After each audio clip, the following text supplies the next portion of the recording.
मुल्क भर से रोजाना हजारों की तादाद में लोग दाता दरबार हाजिरी देने के लिए आते हैं, जिनमें बच्चों की भी बहुत बड़ी तादाद शामिल है। दाता दरबार के गिरदो नवा में ऐसे गिरोह सरगर्म हैं जो इन बच्चों को अगवा कर लेते हैं। चाइल्ड प्रोटेक्शन ब्यूरो के एदादो शुमार के मुताबिक हर माह 25 से 30 बच्चे लापता होते हैं। एसपी सिटी मुल्तान खान का कहना है कि अगवाकारों के खिलाफ कार्रवाई के बाइस वारदातों में कमी वाक़या हुई है। तादाद ये इसलिए बढ़ रही है कि यहाँ ये जो बच्चे यहाँ आ जाते हैं मुख्तलिफ जगहों से अपने वालिदैन के साथ, और ये जब थोड़े इधर उधर होते हैं तो ये जो हैं ये जो लोग ये जबार वगैरह या और तरह के गैंग वो इनको हथिया लेते हैं और इनको खाने का लालच दिया, किसी और चीज़ का लालच दिया और वो उनको गायब कर लेते हैं। दाता दरबार पुलिस ने सर्च ऑपरेशन के दौरान 2 मुल्जिमान को गिरफ्तार करके 5 बच्चों को बाजियाब कराया है। बाजियाब होने वाले बच्चों का कहना है कि मुल्जिमान उन्हें ज्यादती का निशाना बनाने के साथ साथ भीख मांगने पर भी मजबूर करते थे। हम आए थे सलाम करने दाता साहब, और बच्चा इन्होंने कहीं आगे पीछे कर लिया और हम बड़ा भागी भगाए हैं। गोदाम में रखा हुआ था, 3 लोग थे, इन्होंने ज्यादती भी करते थे, मारते भी थे, होटल में भी रखते थे। ये कहते थे घर से वालों को बताओगे हम मार देंगे तुम्हें जान से। मुझे 2 माह हो गए, इन्होंने मुझे अगवा करके आया मुल्तान में से, और मुझे इन्होंने कभी गोदाम में बंद रखते थे, कभी होटल में, और हम हमारे साथ बुराई भी करते रह गए। एसपी सिटी मुल्तान खान का कहना है कि दाता दरबार के गिरदो नवा में वाक़या होटलों और सराओं में अगवाकारों के खिलाफ ऑपरेशन जारी है, जबकि शहरियों ने मुतालबा किया है कि मासूम बच्चों को अगवा करके मकरूह काम कराने वाले तमाम गिरोहों का सफाया तरजीही बुनियादों पर किया जाए। Javed was a homosexual with paedophilic tendencies. वो बच्चों से सेक्सुअली अट्रैक्ट होता था। जावेद इकबाल वो लाहौर शहर का रुख करता है। जावेद को इस शहर में परफेक्ट हंटिंग स्पॉट मिलता है। दाता दरबार जो साउथ एशिया का सबसे बड़ा सूफी श्राइन है, उधर बेशुमार बच्चे खाने की तलाश में आते थे और जावेद उन्हें रिहाइश और खाने के बहाने अपने घर ले आता। मजीद कुछ बच्चे उसे बस के अड्डों से मिलते थे जो अपने घर से भागे हुए थे।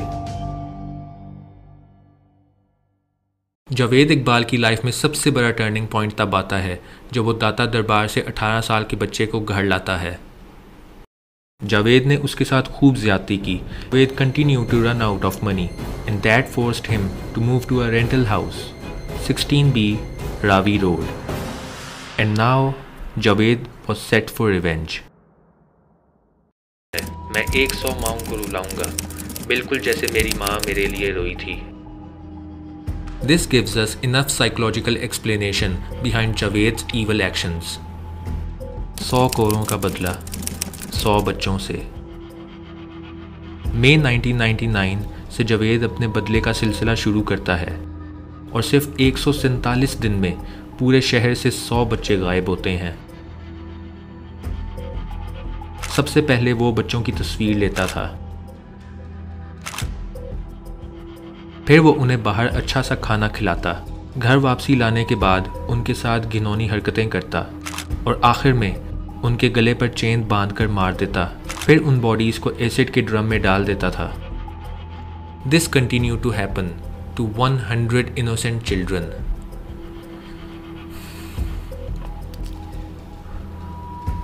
पुलिस को ये मुकम्मल कन्फेशन पेश करने के बाद उन विक्टिम्स की बॉडीज़ को आइडेंटिफाई किया गया और पूरे लाहौर में सिर्फ माओं की रोने की आवाज़ थी। सड़कें खाली रहने लगीं और माँ बाप ने अपने बच्चों को स्कूल जाने से भी रोक दिया। 100 में से सिर्फ 57 बच्चों की तस्दीक हो सकी थी क्योंकि ज़्यादातर बॉडीज़ एसिड में पूरी तरह डिज़ोल्व हो गई थीं। February 18th, 2000 Javed Iqbal was formally indicted और साथ ही उसके 3 साथी साजिद जिसको 686 साल की कैद सुनाई गई और बाकी नदीम को 186 साल और साबिर जो सिर्फ 13 साल का था अपनी ज़िंदगी के अगले 42 साल जेल में देख रहा था। जज अल्लाह बख्श रांझा के सर पर पूरे मुल्क का बोझ था। लोग सारा दिन कोर्ट के बाहर हड़ताल करते और इंसाफ की आवाज़ बुलंद करते थे। जावेद को वो सज़ा सुनाई जाती है जो पाकिस्तान की तारीख में आज तक नहीं हुआ। जावेद इकबाल को मीनारे पाकिस्तान ले जाकर उसी चेन से फांसी दी जाएगी जिससे उसने बच्चों का कत्ल किया। उसकी बॉडी के 100 टुकड़े किए जाएंगे और बारी बारी उन्हें एसिड में डुबोया जाएगा।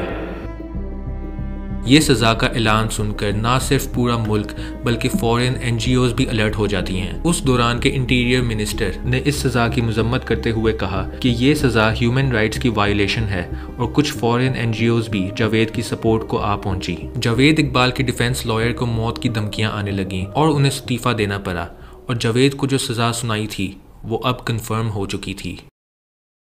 As we are coming towards the conclusion of this story, we ended up having more questions than answers. 9th of October 2001.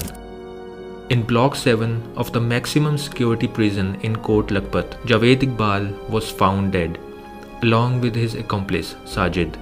Initial report से जाहिर हुआ कि जावेद और साजिद ने अपनी कमीज़ का फंदा बनाकर खुदकुशी की है, लेकिन मज़ीद इन्वेस्टिगेशन के बाद पता चलता है कि रात 10 से 2 बजे तक CCTV कैमरास बंद थे और उस दौरान गार्ड भी सो रहा था। दोनों मुजरिम का एक ही तरह और एक ही टाइम पर मर जाना हम व्यूअर्स को सिर्फ शक में डालता है कि क्या उन्होंने वाकई अपनी जान ली और या उन्हें मरवाया गया था।